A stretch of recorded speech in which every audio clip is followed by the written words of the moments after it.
Hey everyone, welcome back to the Unfolded English podcast. I'm Alex. And I'm Lucy. So happy you're here with us today.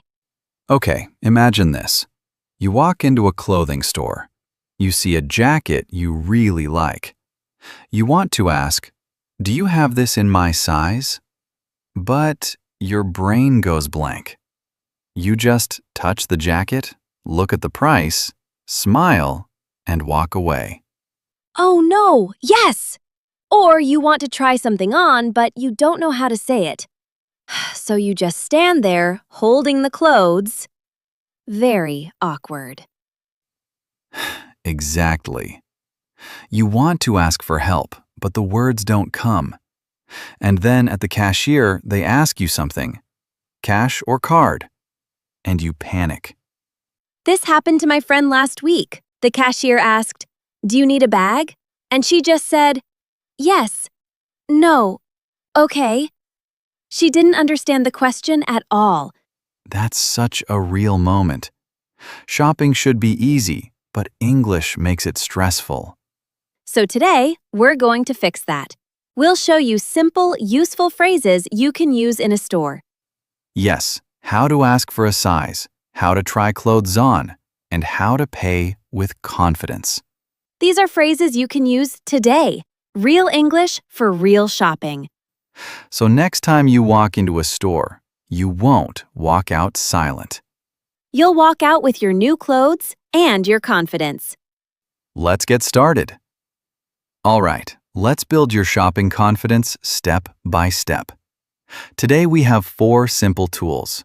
No grammar, just ready-to-use English. Tool 1. Do you have? This is your number 1 shopping question. The formula is do you have plus item plus in plus size/color. That's it. Examples. Do you have this in medium? Do you have these in black? Do you have this in a bigger size? Short, clear, polite. Okay, let me try. Do you have this in more big size? Good try. Your meaning is perfect. Just say a bigger size. So the full sentence is, do you have this in a bigger size? Now you sound natural. This tool fixes the I don't know how to ask for help problem. One sentence equals many situations. Tool 2. Can I try this on? Next, when you want to use the fitting room, the magic sentence is, can I try this on? That's all you need. More examples. Can I try this on? Can I try these on? Where can I try this on? Can I try this in my body? I love the confidence. But we don't say, in my body. Just say, try this on. Native speakers don't say the body part. So, can I try this on? Perfect and simple. This tool solves the awkward silence in the fitting room area. One question, and the staff will help you. Tool 3. I'm just looking. Sometimes staff ask, can I help you?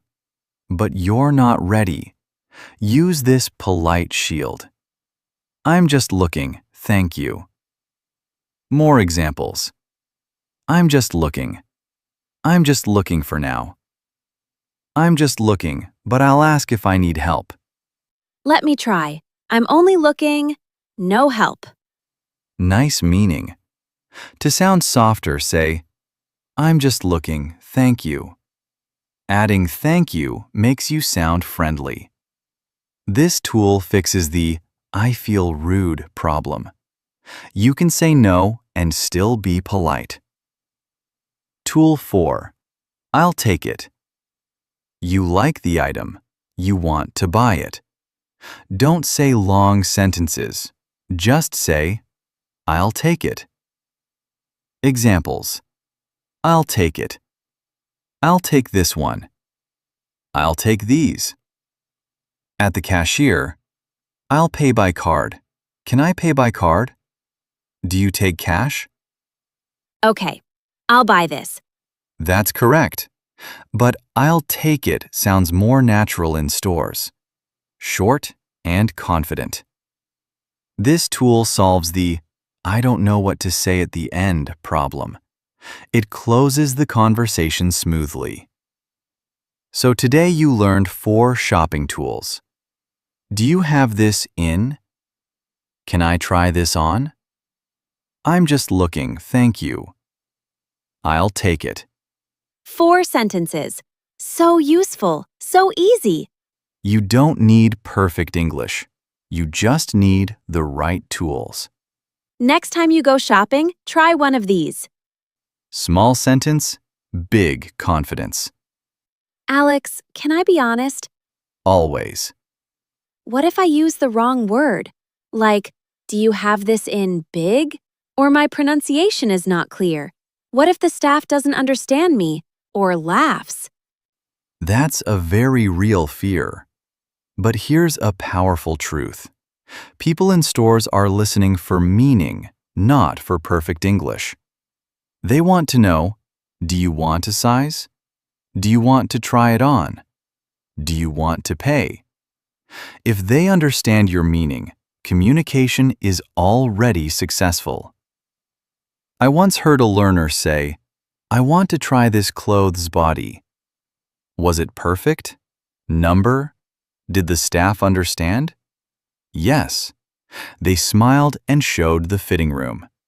Communication equals success. So, the goal is not perfect English. Exactly. The goal is clear message. Here's a sentence I love. Your courage to speak is more important than your grammar. When you speak first, you control the situation. You are not silent. You are communicating. That actually feels lighter. Like, I don't need to be perfect. I just need to try.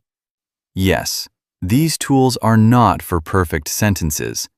They are for real connection. You are not performing English. You are using English to get what you need. So next time I say, can I try this on? Even if my accent is strong, it's still a win. It's a big win because you spoke, and speaking is the bridge to confidence. Focus on the message, not on the mistake. Communication first, perfection later. All right, before we go, let's do a super quick review. Today we learned some shopping Swiss Army knives. Alex, what was tool number 1? Tool 1. Do you have your go-to sentence to ask for size or color? Tool number 2.